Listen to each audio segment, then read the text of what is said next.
Good morning, good afternoon, and good evening.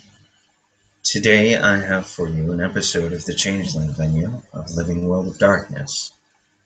Today's episode, we have Sir Richard Romulus Grayson making a formal introduction to the War College. He's been planning this for a couple of days and hopes that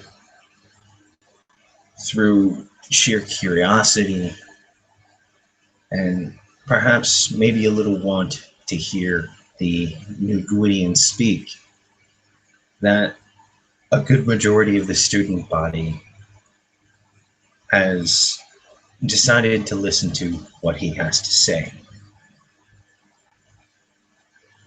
Early in the morning, when there is a lull in lessons, he makes no attempt to hide that he is moving openly towards one of the empty audience chambers. When he gets there, he moves to the stage and he waits a few minutes until it seems that all who are interested have entered the auditorium. Slowly, but with confidence, he strides out to the middle of the stage. And those that are attentive to detail can see that his wings twitch a couple of times, maybe out of nervousness, maybe out of excitement. It's hard to tell.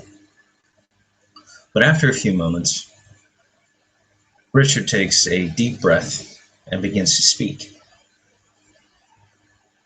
Lords, ladies, gentle fae, I address both noble and commoner alike when I say that I humbly offer my thanks for hearing me speak for the first time to you all.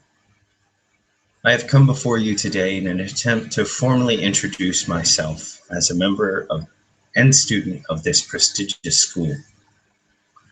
Many of you have seen me since the night of my chrysalis, and many more of you have probably heard by now of the she who was born unto the world of dreams on St. Valentine's Day. At this point, Richard's wings will flare as though he's presenting himself, and he'll offer the crowd a bright but somewhat cocky smile. That very same she stands before you now. Since the night of my chrysalis, I've seen many things that are new and wonderful to me. This school, for instance. I have also seen and heard of many things that are abhorrent and distasteful. Many of these things have become the focus of the recent candidacy announcements for the regency of the Kingdom of Apples. Growing up mortal and in America, this form of government is new to me.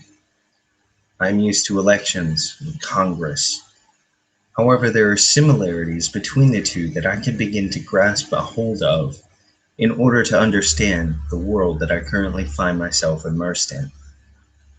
One such similarity is that those who would take power not only take power, but use that power to rule over others have a duty. Choosing to rule over others, taking that right, means that you have a duty not only to uphold the law, but to protect the life, liberty, and property of the people that you hold power over. This duty is sacrosanct and immutable. Those who would forsake that duty find that the universe soon seems to set itself entirely against them. Yet those who do not rule also have a duty that is just as sacred. This is a duty that I beseech each and every one of you to hold close to your hearts within the coming weeks. That being your choice upon whom to set your support behind. We have heard the speeches of the candidates, and I am sure that I am not alone when I say that within each I have found ideas upon which I agree and points that I would set myself wholly against. It is our support that each candidate will need, and I ask that when you make this choice, you do so for the right reasons. Those have been and will always be, not that which is solely good for the individual. but that which is good for our society as a whole. Please, I beg you, all of you, keep this in mind as you choose whom to support in the coming weeks.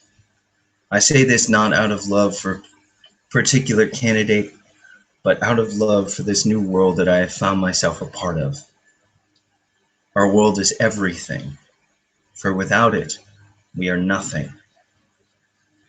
I understand that by saying this, I have gained a few enemies in this room.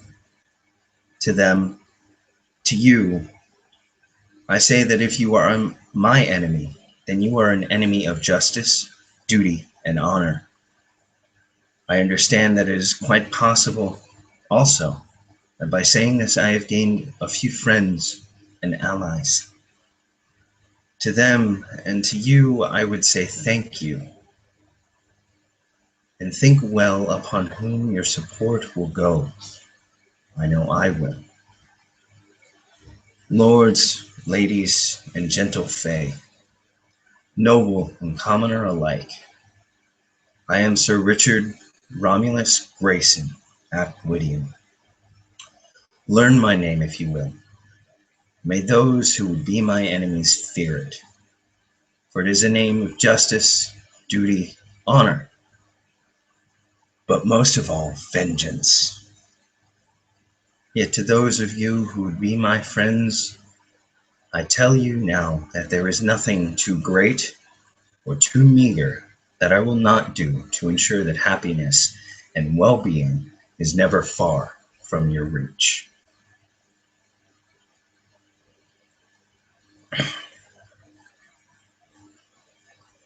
Richard will step back, and to each member present, he will offer a humble bow before stepping off the stage and walking out of the auditorium. I want to thank all of you for watching, and I hope that you have a good morning, good afternoon, and good night. Thank you again.